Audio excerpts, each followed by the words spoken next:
Hello guys, myself doctor Deepti कारिया। आज के सेशन में हम डिस्कस करेंगे एड्रीनल ग्लैंड्स। एड्रीनल ग्लैंड्स का दूसरा नाम है सुप्रारीनल। सेशन स्टार्ट करने से पहले नए बच्चों के लिए मेरे सभी नोट्स आपको इस एप्लीकेशन में मिल जाएंगे। साथ में मेरी बुक फिजियोलॉजी नोट में भी आपको सभी क्वेश्चन और आंसर्स ये दोनों के लिंक्स डिस्क्रिप्शन बॉक्स में दिए। सेशन स्टार्ट करें। एड्रीनल या सुप्रारीनल। सबसे पहले तो सुप्रारीनल ग्लैंड का थोड़ा सा एनाटॉमी, फिजियोलॉजिकल एनाटॉमी। लोकेशन कहाँ पे सिचुएटेड है? अपर पोल। Size is about 4 centimeter long, 3 centimeter. Weight is about 4 grams. Just shape, right suprarenal gland you can see here, that is pyramidal in shape. यहाँ diagram में ये वाली, this is right one. Right is pyramidal and left one that is semilunar. This is right suprarenal gland. Anterior to that we have liver and inferior vena cava, and left suprarenal gland lies behind and pancreas. Posterior relation of right suprarenal gland, they are diaphragm and right kidney, and left suprarenal gland has left kidney and diaphragm. Arterial supply, that is by abdominal aorta and renal artery. Venous drainage is inferior vena cava and left renal. Let us discuss about functional division of suprarenal gland. Adrenal gland or suprarenal gland, that is having two distinct parts. One, that is adrenal cortex, which is about 80% of the gland. 80% part of the gland, that is cortex, and only 20% is medulla. This, both this cortex and medulla, they are different from each other in context of development. Development be different have functions and structure also. We'll discuss. Functional divisions of adrenal cortex. Today we'll discuss about adrenal cortex. So first of all, we'll discuss about functional division of adrenal cortex and hormones secreted by adrenal cortex. In our next session, we'll discuss about adrenal medulla. So adrenal cortex, it has got three zones. They are, number one is zona glomerulosa. I'll show you the diagram also. Zona glomerulosa, zona fasciculata, and reticulata. And these three different zones, they secrete different hormones. Zona glomerulosa secretes mineralocorticoid. Important mineralocorticoid is our aldosterone, one of them. There are so many other mineralocorticoids, but maximum mineralocorticoid activity is that of aldosterone. Zona fasciculata secretes glucocorticoid. And reticularis secretes steroids. We'll discuss. Adrenal medulla secretes epinephrine and norepinephrine. We'll discuss. Norepinephrine. So here, if you look at the histology of adrenal cortex, you can see here these are the three layers: zona glomerulosa, as I said, glomerulata, zona reticulata. Okay? And in medulla we have group of chromaffin cells, and we have sinusoid. Okay? So these are the three layers of adrenal cortex. Now, which are the hormones secreted by adrenal? They are, as I told you, zona glomerulosa secretes mineralocorticoid, zona fasciculata secretes glucocorticoid. So here, all these hormones, their precursor is cholesterol. You can see here, these are the steps given. Cholesterol is first converted into pregnenolone. Then it is converted into progesterone. From progesterone, it is converted into deoxycorticosterone, corticosterone, and finally aldosterone. So these steps, they are being carried out in zona glomerulosa. Okay? Then in zona fasciculata, this cholesterol is converted into pregnenolone, progesterone, deoxycorticosterone, and corticosterone. Okay? As well as here you can see hydroxylation at 17 position, it forms 17 hydroxy pregnenolone, 17 hydroxy progesterone, deoxycortisol, and cortisol. So this cortisol is a major glucose. Okay? And in the zona reticula, here dehydroepiandrosterone, androstenedione, and other androgens are produced. So these are the different steps, and these steps are on the basis of different enzymes present in zona glomerulosa, fasciculata, and reticulata. Now you can see here this is the same thing. Now mineralocorticoids and glucocorticoids. These are steroid hormones. They all are derived from cholesterol, okay? And they are transported in bound form. So they bind with globulin, globulin, and in bound form mainly, mineralocorticoid has only 50% hormone in bound form and 50% in, okay? Glucocorticoids. It binds with the globulin. It's also known as gonadal, which is also known as glucocorticoid binding globulin, as well as it also binds with albumin. And here bound form is the major form in contest with the glucocorticoids. अगर glucocorticoids की बात करें तो bound form ज्यादा होता है, जो है 96%. फ्री फॉर्म होता है 4%. And after it completes it's action, इसका एक्शन कंप्लीट हो जाए इसके बाद डिस्ट्रक्शन हो जाता है लीवर में, और इसके बाद एक्सक्रीशन हो रहा है bile as well as the. So this is about transport. Now mineralocorticoid we'll discuss first.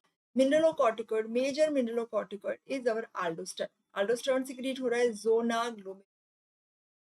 C21 steroid है, 21 carbon steroid. And aldosterone, very important thing about aldosterone is it is essential for life. अगर aldosterone नहीं है तो we would die. aldosterone चाहिए हमें. अभी action क्या है, इसका नाम है मिनरलोकॉर्टिकॉइड. मतलब ये एक्शन कर रहा है मिनरल्स की. तो मिनरल्स हमारे बॉडी में कौन से है, सोडियम, पोटेशियम एंड हाइड्रोजन. तो ये 3 मिनरल्स है इसके ऊपर इसका एक्शन. तो ये कर क्या रहा है, ये कर रहा है यहाँ पे सिक्रीट हो रहा है एड्रीनल ग्लैंड्स में, ठीक है, और जाएगा वो किडनी में.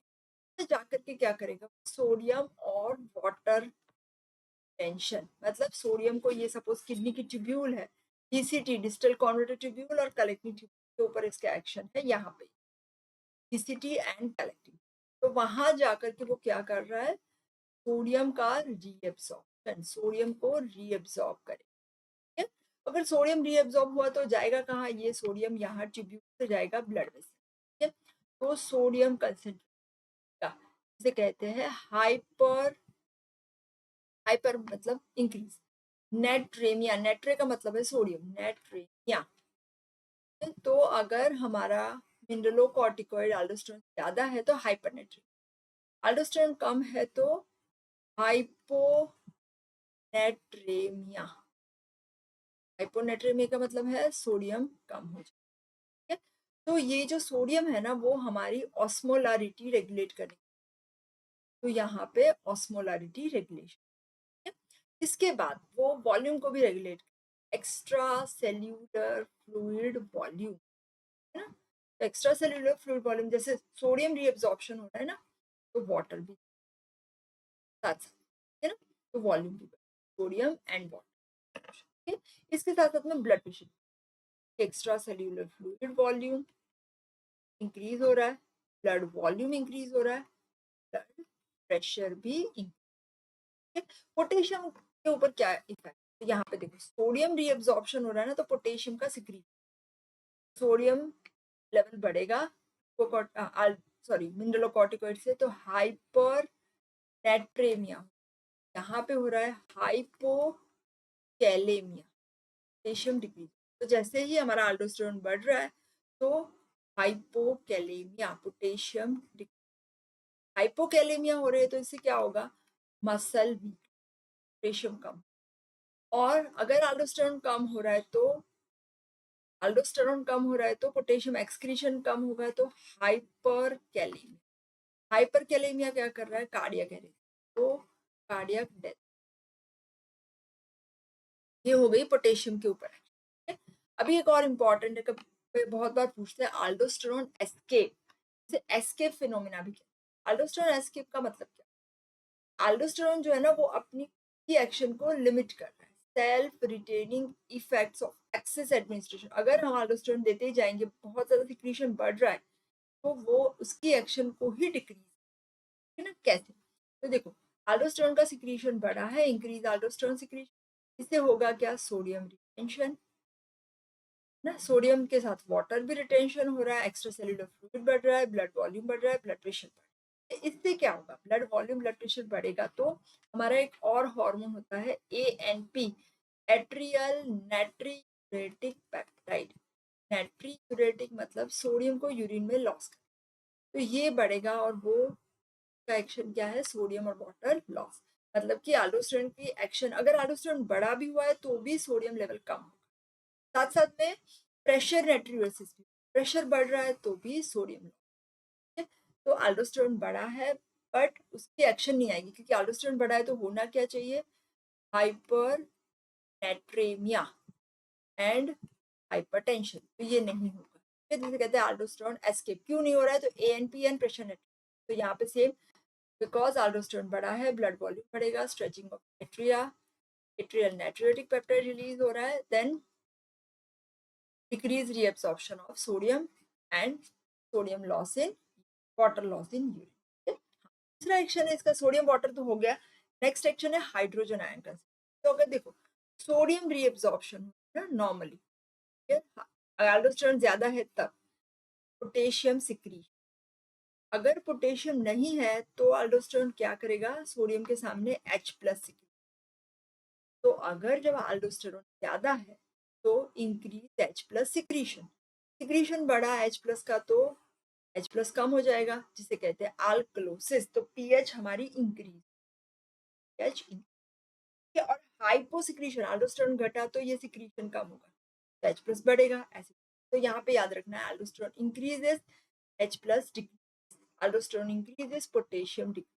एल्डोस्टेरोन बढ़ने से क्या बढ़ रहा है, सोडियम एंड वाटर इंक्रीजेस, तो बढ़ रहे हैं, और घट क्या रहा है, decreases potassium and H+। Sweat gland, salivary gland पे भी वही एक्शन है जो किडनी ट्यूब्यूल पे, सोडियम का रीअब्सॉर्प्शन, पोटेशियम, इंटेस्टाइन पे भी वही एक्शन है। तो लाइफ सेविंग क्यों कहते हैं, अगर देखो मिनरल कॉर्टिकॉइड नहीं है तो क्या होगा, तो hypo natremia, decrease sodium and chloride concentration, तो एक्स्ट्रासेल्युलर फ्लूइड वॉल्यूम कम हो गया, ब्लड वॉल्यूम कम हो गया, तो कार्डियक डिसफंक्शन, सर्कुलेटरी शॉक, वो भी डेथ करेगा। दूसरा हाइपरकैलेमिया भी हो जाता है ना, कि सोडियम रीअब्सॉर्प्शन कम होगा, पोटेशियम भी कम होगा, तो पोटेशियम बढ़ जाएगा, पोटेशियम भी कार्डियक टॉक्सिसिटी कर रहा है, एरिथमिया, तो दोनों वजह से देयर इज डेथ। तो ये इसका इम्पोर्टेंस है कि ये लाइफ सेविंग। अभी उसकी एक्शन, बिकॉज ये ग्लूकोकॉर्टिकॉइड सॉरी मिनरलोकॉर्टिकॉइड है जो कि लिपिड सॉल्युबल, तो एल्डोस्टेरोन लिपिड सॉल्युबल, तो सेल मेम्ब्रेन से अंदर चला गया, अंदर जाके इंट्रासेल्युलर इसके रिसेप्टर्स होते हैं, वो रिसेप्टर के साथ बाइंड हो गया, इसके साथ वो न्यूक्लियस में जाएगा, रिसेप्टर के साथ बाइंड होकर के देन वो डीएनए का ट्रांसक्रिप्शन करेगा, ट्रांसक्रिप्शन करके मैसेंजर आरएनए बनाएगा, मैसेंजर आरएनए बाहर जा रहा है, फिर प्रोटीन सिंथेसिस का, कौन सा प्रोटीन बनेगा, वो सोडियम पोटेशियम का, सोडियम रीअब्सॉर्प्शन कर रहा है और पोटेशियम कर रहा है, जिसका नाम है sodium potassium ATPase, sodium potassium ATPase। अभी इसका सिक्रीशन कौन रेगुलेट, तो सबसे इंपॉर्टेंट वन है, एक तो हमारा पोटेशियम, जैसे पोटेशियम लेवल इंक्रीज हुआ, एल्डोस्टेरोन कर क्या रहा है, पोटेशियम को घटा, पोटेशियम इंक्रीज हुआ तो एल्डोस्टेरोन लेवल भी और वो घटाएगा पोटेशियम। तो इसकी एक्शन है ना, उससे ऑपोजिट उसका स्टिमुलस होता है। इसकी एक्शन क्या है, हाइपर नेट्रेमिया एंड हाइपोकैलेमिया। तो स्टिमुलाई कौन से है, हाइपोनेट्रेमिया एंड हाइपरकैलेमिया। हाइपोनेट्री में सोडियम तो घटेगा, एक्स्ट्रा सेल्युलर फ्लूइड वॉल्यूम भी तो भी स्टिमुलेट, तो hyperkalemia, hyponatremia, decrease extra cellular fluid volume and ACTH भी रेगुलेट कर रहा है, जो हमारा सिक्रीट हो रहा है एंटीरियर पिट्यूटरी। और दूसरा renin angiotensin system, renin angiotensin aldosterone से रेगुलेट, तो वो हमें पता है, हमने किया हुआ है। जैसे ही ब्लड वॉल्यूम, ब्लड प्रेशर या ब्लड सोडियम डिक्रीज हो रहा है तो रेनिन क्या कर रहा है, एंजियोटेंसिन मोजन को एंजियोटेंसिन 1 में कन्वर्ट करेगा, 1 को 2 में कन्वर्जन हो रहा है। ये 2 का काम क्या है, वाजो कंस्ट्रिक्शन। वाजो कंस्ट्रिक्शन क्या कर रहा है, ब्लड प्रेशर को बढ़ा रहा है, और ब्लड प्रेशर एक तो बढ़ गया, दूसरा क्या होगा, ये एल्डोस्टेरोन भी सिक्रीट कर रहा है, एल्डोस्टेरोन वाटर रिटेंशन कर रहा है, ब्लड वॉल्यूम बढ़ाएगा एंड ब्लड तो यहाँ पे तो ये हमने कर दिया एड्रीनल कॉर्टेक्स का एक हार्मोन, कौन सा, अल्डोस्टेरोन, मिनरलोकॉर्टिकॉइड। अभी सेकेंड हार्मोन आ रहा है ग्लूकोकॉर्टिकॉइड, तो सिक्रीट हो रहा है जोना फैसिकुलर। ग्लूकोकॉर्टिकॉइड्स में मेनली हमारे कॉर्टिजोल, कॉर्टिसोन एंड कॉर्टिकोस्टेरॉइड, ये भी C21 स्टेरॉइड्स है। जोना फेसिकुलेटा और जोना रेटिकुलरिस में भी थोड़े अमाउंट में सिक्रीट हो रहे हैं, ये भी असेंशियल फॉर लाइफ है। जब भी कोई स्ट्रेस आती है तो हमारे ग्लूकोकॉर्टिकॉइड्स बढ़ रहे हैं, तो stress is the main factor. साथ साथ में सर्केडियन रिदम भी है जो ग्लूकोकॉर्टिकॉइड्स को रेगुलेट। तो ग्लूकोकॉर्टिकॉइड्स है, इसके फंक्शंस में सबसे ज्यादा पोटेंट वाला ग्लूकोकॉर्टिकॉइड्स कौन सा है, हमारा कॉर्टिसोल। इसके बाद आएगा कॉर्टिकोस्टेरॉन और इसके बाद आएगा कॉर्टिसोन। सबसे कम 1% ये है, 4%, ये पूरा 95%। ये हाफ लाइफ में कॉर्टिजोल की जो हाफ लाइफ होती है ना, ये तो 70 90, और कॉर्टिकोस्टेरॉन की हाफ लाइफ है 50, और ये जो है वो लाइफ सेविंग है। कि जब भी कोई स्ट्रेस आ रहा है, कोई ट्रॉमा है, तो कॉर्टिकोस्टेरॉइड चाहिए, ग्लूकोकॉर्टिकॉइड, कॉर्टिजोल में। अब ये उसकी एक्शन क्या है, एक्शन में मेटाबॉलिज्म के ऊपर एक्शन है। देखो इसका नाम ही है ग्लूकोकॉर्टिकॉइड्स, तो कार्बोहाइड्रेट मेटाबॉलिज्म। तो ये कर क्या रहा है, मैंने आगे भी बताया है, इंसुलिन एक ही हार्मोन है जो हमारा शुगर घटा रहा है, बाकी सब शुगर बढ़ाएंगे। कौन से शुगर बढ़ा रहा है, तो इसमें आएगा growth hormone, thyroid hormone, then glucocorticoids. तो all this hormones they increase blood sugar.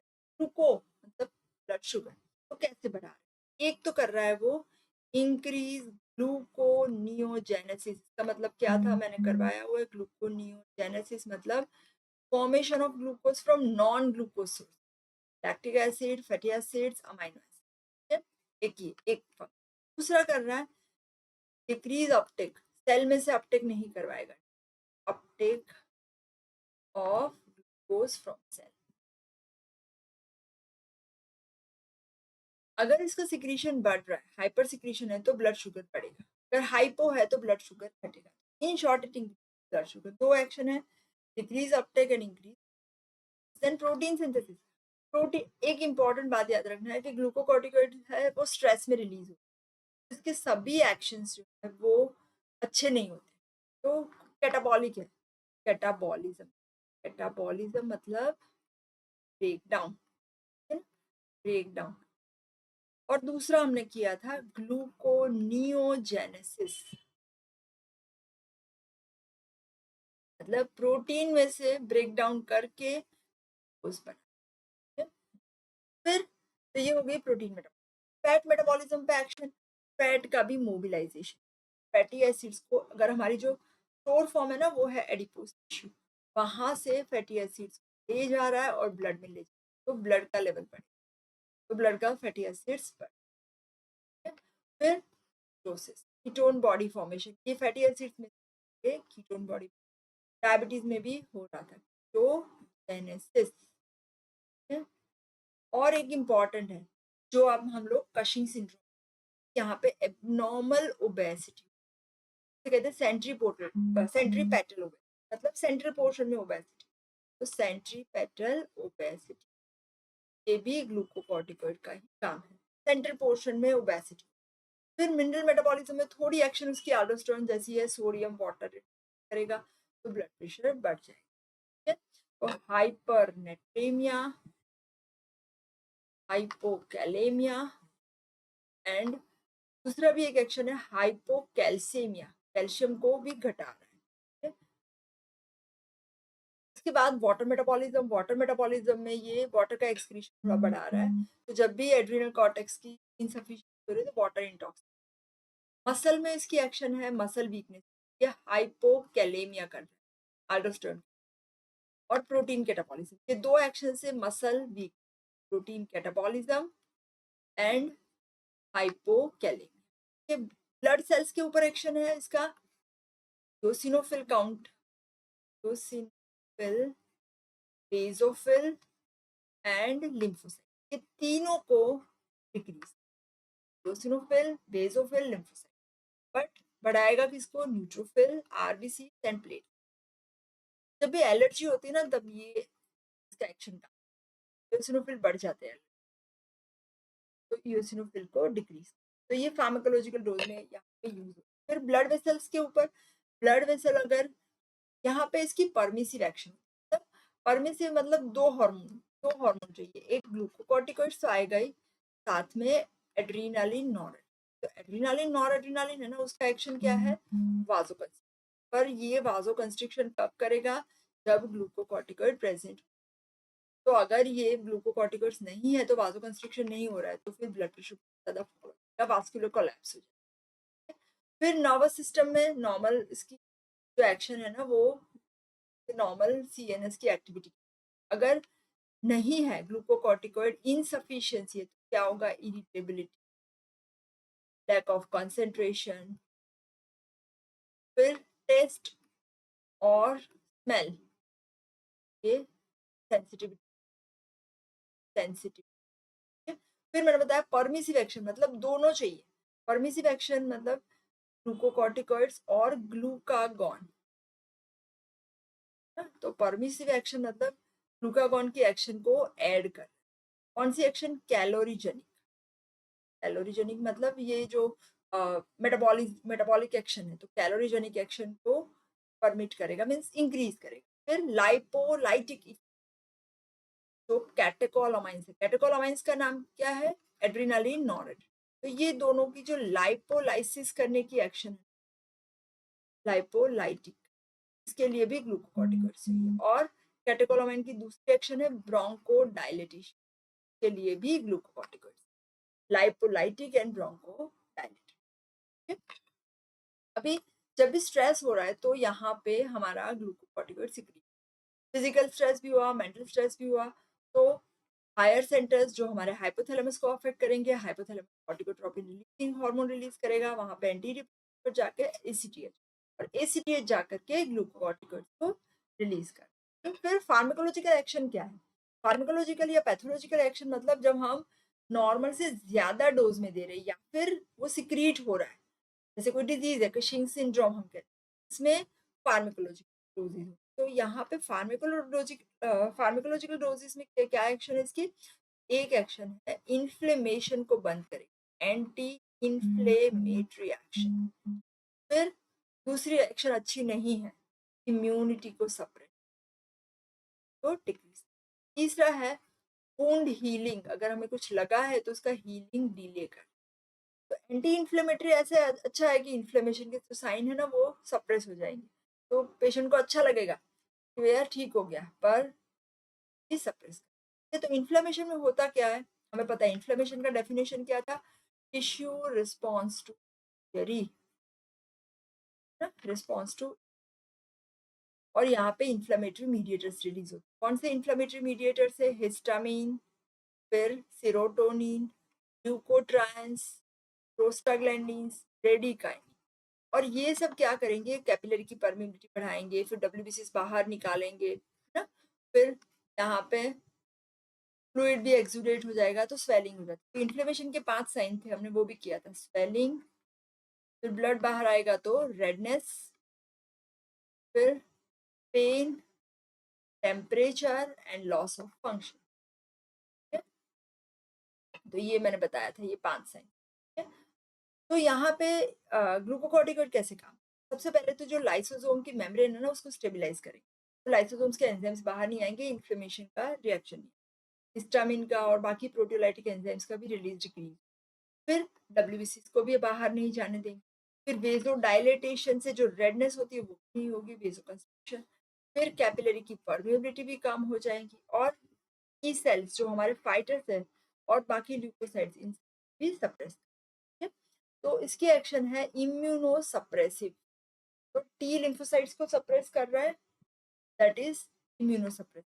फिर लिम्फोइड टिश्यू को भी सप्रेस करेगा, इंटरल्यूकिन को भी रिलीज करेगा। ठीक है, तो ये एलर्जिक रिएक्शन में या हाइपर सेंसिटिविटी है किसी को तो ये यूज है, या कभी कभी ट्रांसप्लांट करते हैं ना, किसी की किडनी दी है, तो किडनी अगर एक बंदे को दूसरे बंदे की किडनी दी है तो क्या होगा, जो रिसीव कर रहा है ना, उसके अंदर रिएक्शन आएगा, क्योंकि वो फॉरेन सब्सटेंस उस टाइम पे भी ग्लूकोकॉर्टिकॉइड्स दे रहे हैं, क्योंकि दे रहे हैं ग्लूकोकॉर्टिकॉइड्स, जैसे कि ये रिएक्शन नहीं।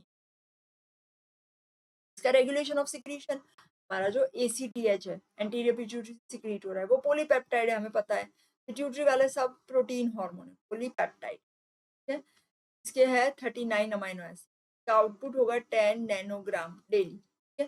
सर्केडियन रिदम भी फॉलो कर रहा है वो, कि सर्केडियन रिदम में इसका पीक जाएगा मॉर्निंग में, और इन द इवनिंग और night there is lowest level. और सिक्रीट कौन कर रहा है? बेसोफिल्स ऑफ एंटीरियर, ये सिक्रीट हो रहा है प्रोप्रायो मेलानोकॉर्टिन में, ACTH और बीटा लाइपोप्रोटीन, बीटा एंडोर्फिन। का एक्शन क्या है? ACTH क्या कर रहा है? साइक्लिक AMP साइक्लिक, और इसके थ्रू एक्शंस क्या है इसके? तो एक तो एड्रीनो कॉर्टिकोट्रॉपिक, मतलब जो एड्रीनल कॉर्टेक्स है उसकी वास्कुलाइजेशन बढ़ाएगा, फिर कोलेस्ट्रॉल में से प्रेग्नेनोल में कन्वर्ट करेगा, ग्लूकोकॉर्टिकॉइड्स बना रहा है, उसका रिलीज, ठीक है। साथ साथ में दूसरी एक्शन है इसकी सिस्टम, दूसरी एक्शन में आ रहा है नॉन एड्रीनल एक्शंस, तो फैट का मोबिलाइजेशन कर रहा है, ठीक है। फिर मेलानोसाइट स्टिमुलेटिंग एक्शन है, ये सब एक्शन हायर डोजेस में प्रेजेंट हो, तो मेलानोसाइट स्टिमुलेटिंग इफेक्ट, मतलब ये मेलानोसाइट को स्टिमुलेट कर रहा है, इसकी वजह से जो स्किन है उसका पिगमेंटेशन बढ़ जाएगा, ठीक है। फिर ACTH को कौन रेगुलेट कर रहा है? CRH, कॉर्टिकोट्रोपिन रिलीजिंग हार्मोन, की इमोशंस में, स्ट्रेस में, ट्रॉमा में, सर्केडियन रिदम में, सब में रिलीज। तो ये हमारा रेगुलेशन यहाँ पे, ये CRH corticotropin releasing hormone, ACTH से एड्रीनल कॉर्टेक्स, ठीक है। इसके बाद है एड्रीनल सेक्स स्टेरॉइड्स, जो कि जोना रेटिकुलरिस में, जिसमें आएंगे हमारे डिहाइड्रोएपी एंड्रोस्टेरॉन, एंड्रोस्टेरेडियोन एंड टेस्टोस्टेरोन। और जो नॉर्मल अमाउंट में जो सिक्रीट हो रहे हैं वो रिस्पॉन्सिबल है प्यूबिक एक्सिलरी हेयर के लिए, ठीक है। अदरवाइज अगर बहुत ज्यादा सिक्रीट हो रहा है तो जो डिजीज है इसका नाम है एड्रीनोजेनाइटल सिंड्रोम, वो हम अलग से करें, एड्रीनोजेनाइटल सिंड्रोम। तो यहाँ पे हमारा आज का सेशन एड्रीनल ग्लैंड कंप्लीट हो रहा है। नेक्स्ट सेशन में हम डिस्कस करेंगे डिसऑर्डर्स ऑफ एड्रीनल कॉर्टेक्स, फिर एड्रीनल मेडुला, MCQs कर लेते हैं। First one, regarding ACTH following statements are true except secreted by anterior pituitary, तो करेक्ट है। controls the growth and secretion of adrenal cortex, ये करेक्ट है। it's not a protein, मैंने बताया था पिट्यूटरी है तो प्रोटीन होगा ही, तो not in protein is not correct। causes more MSH activity, yes इसके अंदर MSH activity होती है, तो C is not the correct। Next आ रहा है which is not an action of cortisol, gluconeogenesis कर रहा है, लीवर प्लाज्मा प्रोटीन बढ़ाएगा, प्रोटीन का डिस्ट्रक्शन कर रहा है, मोबिलाइजेशन ऑफ फैटी एसिड वो भी कर रहा है, इओसिनोफिल काउंट घटा रहा है, ये एलर्जी में यूज हो रहा है ना, तो not the action. Cortisol increases blood glucose concentration by all of the following, एक तो ग्लूकोज आउटपुट बढ़ाएगा, इसी से ब्लड ग्लूकोज, ग्लूकोनियोजेनेसिस बढ़ाएगा, फिर increase rate of glucose production, ये भी बढ़ रहा है, भी बढ़ा रहा है, पर ये ग्लाइकोजिनोलाइसिस नहीं, ग्लाइकोजन को ब्रेक डाउन नहीं करेगा। ग्लाइकोजिनोलाइसिस है ना, हमारे ग्लूकागॉन का एक्शन था, ग्लाइकोजन को, तो ये नहीं है। Abnormally high glucocorticoid level would be associated with increase in all of the following activity except, एक आएगा ग्लूकोनियोजेनेसिस तो बढ़ाएगा, glycogenesis that is your glycogen synthesis बढ़ेगा तो ब्लड शुगर घटना चाहिए, ये नहीं, ग्लाइकोजिनोलाइसिस ये भी नहीं आ रहा है, इसमें दो आएंगे, एंड ग्लूकोज प्रोडक्शन तो बढ़ाएगा, तो बी एंड सी दोनों आएंगे। Not a function of glucocorticoid in the blood, inhibit pituitary production of ACTH, हाँ ग्लूकोकॉर्टिकॉइड देखो फीडबैक इनहिबिशन तो देगा ना ACTH, तो ACTH घटेगा। प्रमोट सोडियम रीअब्जॉर्प्शन, ठीक है, वो मिनरलोकॉर्टिकॉइड जैसी एक्शन है। गैस्ट्रिक जूस सिक्रीशन बढ़ाएगा, एसिडिटी करता है। सॉरी इनहिबिट पेप्सिन सिक्रीशन, ये नहीं आएगा, पेप्सिन सिक्रीशन ही बढ़ा है। 6 cortisol can cause all of the following except suppression of inflammation, वो घटाएगा। Fat is use for energy, yes. Lysosomal membrane को स्टेबल कर रहा है, अनस्टेबल नहीं। Blood glucose concentration increase. Anti inflammatory action of glucocorticoid is not due to first stabilization of lysosomal membrane, इससे तो anti inflammation होगा। डिक्रीज कैपिलरी परमेबिलिटी, इससे भी हो रहा है। इनहिबिशन ऑफ WBC माइग्रेशन, वो भी नहीं हो रहा है। Output of glucocorticoid in high doses, नहीं, ऐसा नहीं, that is not. Which of the following is produced only by large amount of glucocorticoid? देखो, नॉर्मल वास्कुलर रिएक्टिविटी तो physiological dose, increase excretion of water, ये भी फिजियोलॉजिकल, इनहिबिशन ऑफ इन्फ्लेमेशन, इसके लिए हमें ज्यादा डोज, तो ये this is because of pharmacological effect. Inhibition of ACTH तो नॉर्मल होगा ना, फीडबैक इनहिबिशन। तो ये तीनों एक्शन इसकी फिजियोलॉजिकल डोजेज में, मतलब हम सब में होती है। पैथोलॉजिकल मतलब या फार्माकोलॉजिकल मतलब ज्यादा डोज में अगर हम ड्रग की तरह दे रहे हैं या फिर हमारे बॉडी में secrete. Aldosterone excess does not produce, aldosterone बढ़ गया तो हाइपरनेट्रेमिया, भाई हाइपोकैलेमिया भी होगा और टिटेनी भी होता है, क्योंकि हाइपर कैल्सियमिया भी हो रहा है। यहाँ एसिडोसिस नहीं होगा, पोटेशियम एक्सक्रीशन हो रहा है, साथ साथ में H+ एक्सक्रीशन होगा। Increase अल्डोस्टेरोन, potassium and H+ excretion, तो हाइपोकैलेमिया एंड अल्कोहल। और इसके साथ हाइपोकैलेमिया हो रहा है ना, साथ में आयोनाइज्ड कैल्शियम भी होगा, तो it produce. Not true for aldosterone, created when blood volume falls, yes. इसका काम क्या है, सोडियम वाटर रिटेंशन, तो ब्लड वॉल्यूम कम हो रहा है तब उसे। It is polypeptide, no, it is mineralocorticoid, और ये है स्ट्रक्चर क्या है, steroid hormone. Secretion increases blood pressure, तो आर्टेरियल प्रेशर तो बढ़ाएगा ही ना, सोडियम रिटेंशन करेगा। सिक्रीशन डिक्रीजेस यूरिन वॉल्यूम, ये भी है ना, तो पोलीपेप्टाइड नहीं है, ये स्टीरॉयड। तो यहाँ पे हमारे आज के MCQ कंप्लीट हो रहा है। आगे नए बच्चों के लिए सभी नोट्स सीरियस एप्लीकेशन में मिल जाएंगे, साथ में मेरी फिजियोलॉजी नोट्स में भी सभी नोट्स मिल जाएंगे। दोनों के लिंक्स डिस्क्रिप्शन बॉक्स में दिए हुए। Thank you so much. If you like the video, you can like it, you can share with all your friends, subscribe the channel and hit the bell icon. Thank you.